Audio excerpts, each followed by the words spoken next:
All right, and welcome back. It's now 23 minutes to 7 o'clock. It's time for us to review the newspapers before we dig into the state of the nation.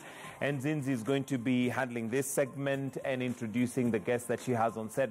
But, of course, it's time for us to look at the dailies. And just to start off with what's making headlines on The Standard. Uhuru sets Kenyans on the corrupt. President stands on the platform at, Kenya turning 55 and declares that the corrupt have nowhere to hide. He says you can run, but you cannot hide. Zinzi, introduce your panelists and let's dig into what's making headlines. Oh, awesome. Thanks, Michael. This is my panel this morning. Still closer to me, I have Ambrose Weda. He is an advocate to the High Court. And on my far left, Edwin Sifuna, Secretary General of the Orange Democratic Movement Party. It's good to have you with us, both of you. Thank you so much for your time. So let's begin with yesterday's historic day. Uhuru sets Kenyans on the corrupt. Now, the Standard newspaper has gone further to break down his speech that he made yesterday. And two things that caught my attention, of course, is the war on graft. He says for those treating public office as a toll station, the broom is coming to your doorstep. But also the warning that he issued, and I quote, to those engaging in fraud and abuse of office, please listen to me. You can run, but you cannot hide. Whether I feel like this is not just becoming a repetitive song from the president when it comes to his actions with graft, because he hasn't even fired anyone. I think let's give the president this.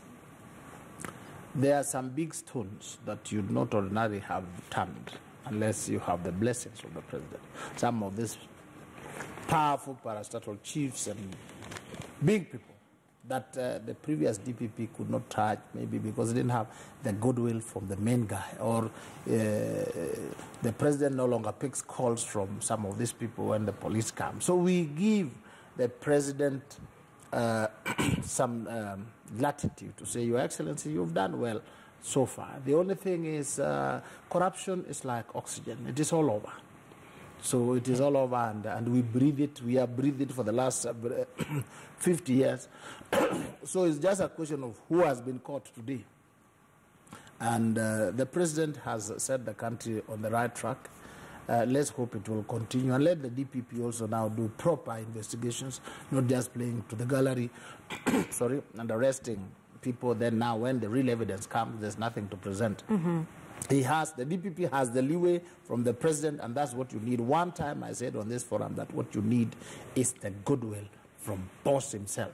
Then the rest can work. But he has given that goodwill a number of times. What will it take? I think he has given this goodwill in the last less than a year. The other times, I think it has been speech. Goodwill is when you are allowed to go and arrest the main guys. Back at the main guys go under the table. It is not that he says, I've given you goodwill. There are some people you go there to arrest them and you'll be called and say, there. You see, like you saw the Ruaraka land. Mm-hmm. You understand that? If there was goodwill, some people would be arrested. But for that one, there's no goodwill. So I had that already. There's goodwill. And that's good enough. We thank God for it. And we hope the goodwill will continue and include everybody. But Kenyans want more than goodwill. Whether Sifuna, let me rope you in here. As the Secretary General of ODM, a young politician, what do you make of President Uhuru's attempt to fight in graft? It's just becoming a broken record. Actually, it is quite amazing to hear Weda concede that for the past few years, the president and his government has been paying lip service to the fight against corruption. We have been the ones demanding that we see political goodwill extended to the fight against corruption. I'm happy that some of these things we are living to see them and to hear them from Weda. Mm-hmm. Of course, the headline here appears to suggest that Kenyans were not set upon the corrupt before the president's speech yesterday. Kenyans have been crying and saying we would like to see something being done about this particular scourge. We have been the ones to bear the brunt of major corruption scandals because we are denied services because of the greed of a few people. So it is true that Kenyans have been on this course, on this path. It is the government that has not, in the previous years, shown the seriousness. And I want to agree with Weda when we say the measure of the success of the war on corruption is not the number of people you kamata on Friday. We would like to see reports from the office of a DPP on the number of convictions, the progress of the cases. Some of the things that are happening are quite disheartening. For instance, when people are hauled before the courts on a project, say the Kenya pipeline case, and then you see the cabinet secretary the very next day saying that, in fact, the project was conducted in accordance with the regulations and that no money was lost. It leaves Kenyans very confused on the propriety of the decisions that the DPP is taking to prosecute people. You should always remember that the DPP also owes a duty, not only to just the general public, but to the suspects themselves, to ensure that whatever it is that he clears for prosecution are cases that he believes sufficient evidence exists to sustain a prosecution. Lastly, on the few people who are crying that their people are now being finished, we want to urge them to stop that noise that they are making, because it doesn't help this particular effort. We have seen our own brothers, speaking as the SG of ODM, people in ODM have been prosecuted. In the recent past, some of them are very close friends of ours. You have not seen us claiming that our communities or our people are being targeted. We want everybody to be given a fair right to hearing. And if there is any truth in the allegations that have been set upon them, then they will have to answer for their mistakes. All right, so yesterday, even during that speech that President Uhuru Kenyatta made during Jamhuri, he's asked Kenyans, the common man as well, to help in the fight against graft, saying that if you have or you know anyone with, who has been involved in this, come forward and present whatever solutions that you have, as well as keeping an eye on them. Here's the thing, Weda. How realistic was that comment by President Uhuru Kenyatta? The reason why I ask this, let's take a look at a normal day-to-day here in Kenya. Yes. If a police officer stops you and asks for a bribe, you say no as a Kenyan and you refuse to give a bribe, they give you one hell of a day. Now he's asking us to come forward as also Kenyans and say, listen, I know my neighbor has been involved with graft, here is the evidence. Thank you. I don't think even the police, they ask for bribe. It is us who give them. I've said here, they don't ask for it. You find yourself in trouble, and then you examine your circumstances, what is ahead of you, what is behind you, where you are going, and you look and say, which is the easy option? I've told you that if I'm going to the Supreme Court, and it is a very serious case, and I'm going to do it, then I'm caught up in small traffic, over speeding here and there, and the police come, you tell him, there's a choice between going to court or removing 200 shillings. So that's the choice that leaves us. We have. I think just whistleblowing alone is not enough and will not work. The best way should be that whistleblowers should have an interest in the whistleblowing. If you whistleblow successfully and there is evidence is found and prosecution is done, there should be a gift. There should be some inducement to whistleblow. Otherwise, people are not just going to nose into their own neighbors' houses. I saw a new car. Now I think this is corruption. So I think the president should actually ask Parliament that there is a way that you are rewarded. We call it lobbying or whatever charges or benefits. So if I whistleblow, I say, I saw Sifuna siphoning out political parties' fund from the party, and I give them evidence, and I see, and it is 100 million, I should get 1% or 2%. It will encourage Kenyans to actually tell on others. But just like nothing, it will be like vengeance. And see, telling somebody who has 1 billion shillings over somebody who has 1 billion shillings, the question is, do I report him to the police or I go and threaten him so that he gives me a push? So there must be a share, either from the state or from the corrupt. But either way, there should be a way that you're covered. All right, so this story is big on the Standard newspaper, but just a reminder, the same on Daily Nation, Uhuru total graft war. So both stories are there, and that's what's making headlines. But allow me to then rope in Honorable Joe Mutambo, former Member of Parliament from Mwingi Central. It's great to have you with us here in studio. Let's talk about yesterday. Kenya celebrated 55 years of independence. President Uhuru Kenyatta again talked about his war on graft and his commitment to do so. Do you think he's still committed to fight graft, given that it's all talk, no action? I think we get it wrong when we say, do we think the president? It should not be the president. It should be us. Do you ask me, do I think that Kenyans? But when we say president, then we are getting it wrong, because the moment we leave it to the president alone, then we are not going to win this war. This war should be, about the country and the citizen. Sifuna, my good friend from Seme, I don't know where you've been for those few days. Maybe you went to corrupt some few people. I was on leave. You were on leave. Welcome back. Thank you. What I think and what I disagree with my good friend lawyer here is everybody should be a soldier to this war. Mm-hmm. It is not the issue of how much I get when I report. It is what I get as a country. I want to tell you that what the government is doing today, and I'm sure we are yet to see many, we need to turn all the stones. Look at all these parastatals, where people are fighting to be appointed to be something there. I want to tell you the road is there. It is, I don't need to be a rocket scientist to know that one Honorable Sifuna is a thief the moment he is elected or is appointed in a position with barely nothing, with the sandals, and after 2 days or 3 days, he is erecting a skyrocket somewhere, right? We have people who have served in these institutions, and we know their background. We know their history.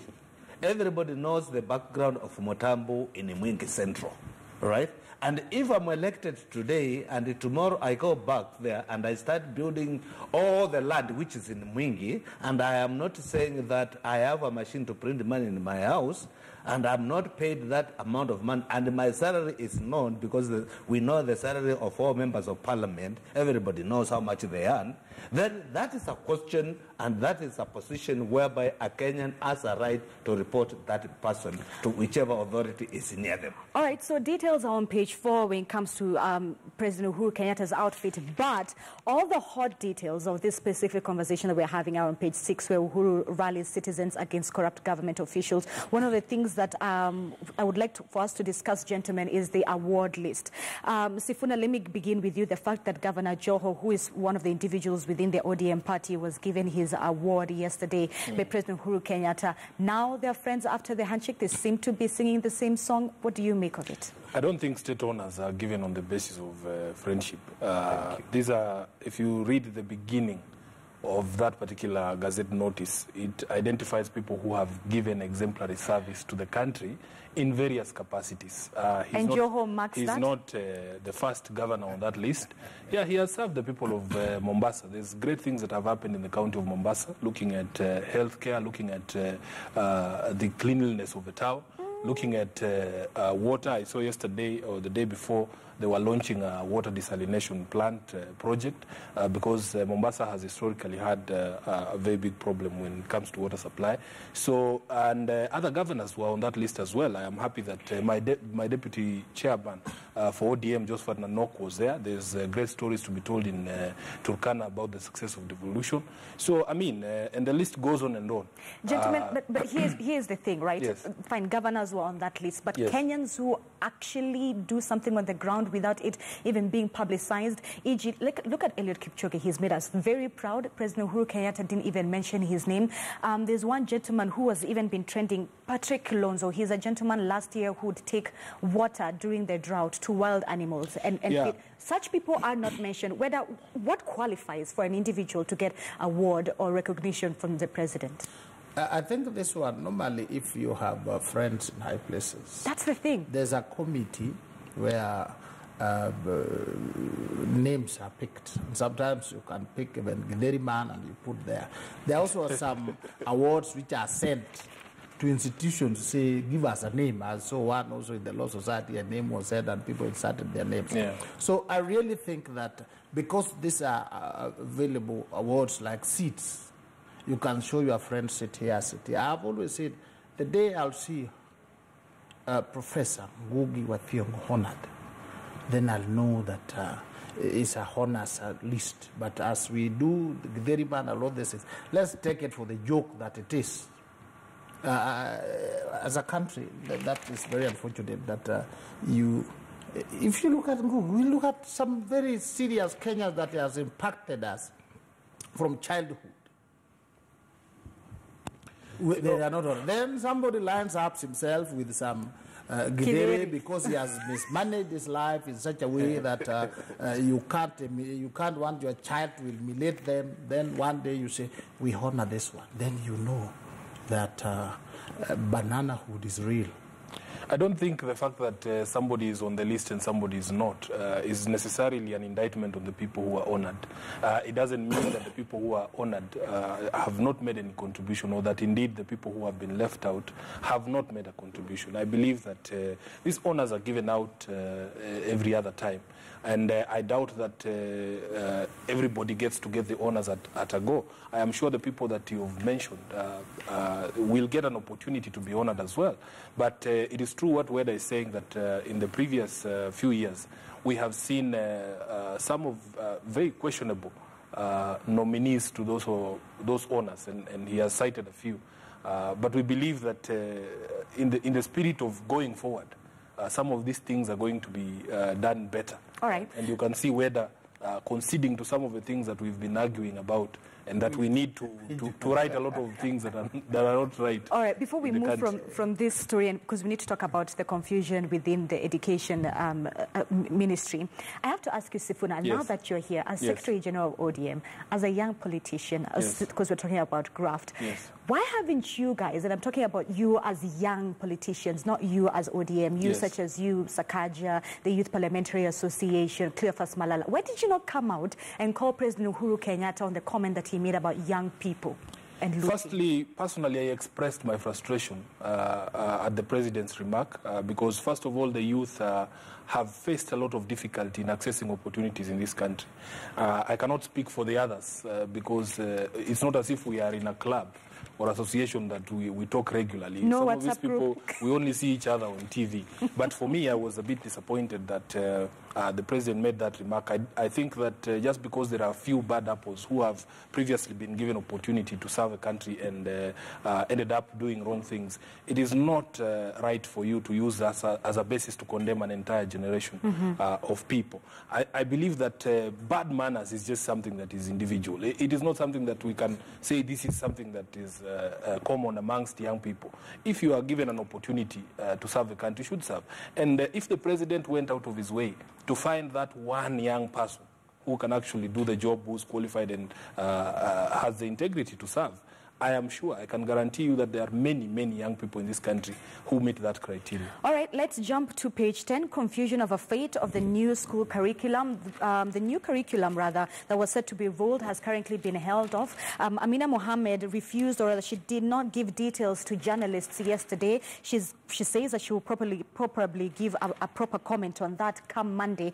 But Honorable Mutambo, let me begin with you with this specific scenario of what's happening within our education system. The question here, who is to blame? Is it Amina and a sort of leadership within the ministry, or is it her former counterpart, Dr. Fred Matiang'i, who this curriculum discussion began when he was there? Who is to blame for this confusion? If I go back to our education system, I think we have no one to blame. We have all ourselves to blame because Kenyans tend to embrace any new ideas. It doesn't matter who comes with it. And the drafters of the Constitution were very clear when they said that consultation is very important.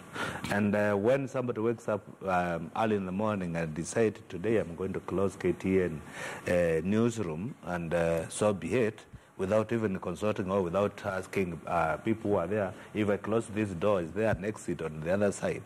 Then that makes it, or makes life difficult for everyone. It is very true that this seems or looks like it has been a one-man show. One man who has been pushing for it, and because he was seated there as a minister, he decided, I want to change the education system in Kenya, and he called 2 or 3 friends and told them, this is it and this is what we are going to do. And by doing so, he even went ahead and he misled the country and he misled the president, so to speak. So I'm not saying that it is Amina who did it, because Amina found things on the table, on the pipeline, and the only thing she could do is to execute what she found. So consultation is very important. Education is not something whereby you wake up today and you say, you know what, this is the direction I want. I want us to take this system of education in our country. Even the president cannot do that by himself. He has to consult. There are so many stakeholders. And the stakeholders of education is not only the teachers, even the witch doctors. I mean, we need also to consult them because they also have children who go to school. Okay. Yes, they have children who go to school. We cannot leave them behind. Okay. But the moment you say, I've consulted the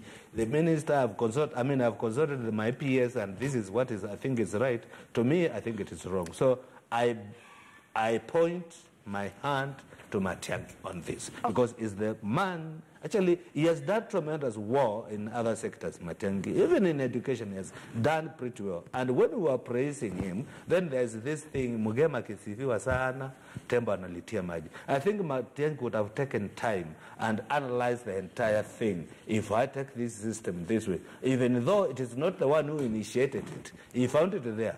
I remember changing the 844 came way back when Moi was in power. And it was not implemented until Moi came out, Kibaki came and he went. It was not even implemented. Why were we not implementing it? It means there were some gaps which were left, which needed to be filled. And those gaps needed people to sit down and discuss what were the issues. But he came up along and said, let's change the system. What options do parents have? Parents are anxious. January is coming. About 235 schools are supposed to be piloting this program. There's no clear way forward. I think the president should move very quickly to fire Amina. She does not seem to have full grasp. Contrary to what the member of parliament is saying, this new curriculum has been in the pipeline for almost a decade and a half. It's not something that Matiang'i came and handled. This is something which has been going along. I wonder why a sitting member of parliament sat in and he didn't know, and so on and so forth. This has gone on, even gone to parliament. And this has been because there is a gap in the 844 system. It is very difficult for somebody in 844 to directly plug into the international curriculum. Mm-hmm. You understand? In the international curriculum has a point form, then there's the A-level element. So there's always a question when you leave Form 4 in Kenya. Are you equivalent of Form 4 in Britain or an equivalent of Form 6? So when you go to South Africa, the same thing. That's why some people, when they want to go international, they shortcut, they go to Uganda, they go to A level. This had to be fulfilled. And then there were other gaps about training. This is what the new curriculum has been about, developing it, developing material, piloting it, so that if there was an issue, then it would have been an issue with regard to timing. You see, we started implementing it, let us push timing, let us look into this and that. You don't just wake up one morning after a very good, lovely breakfast, then you say, I stop this. Again, even if it was stopping, it requires consultation. All the people have been involved. Money has been put in billions of shillings, including books have been printed. So you'd have sat and said, how do we do this? You don't just wake up.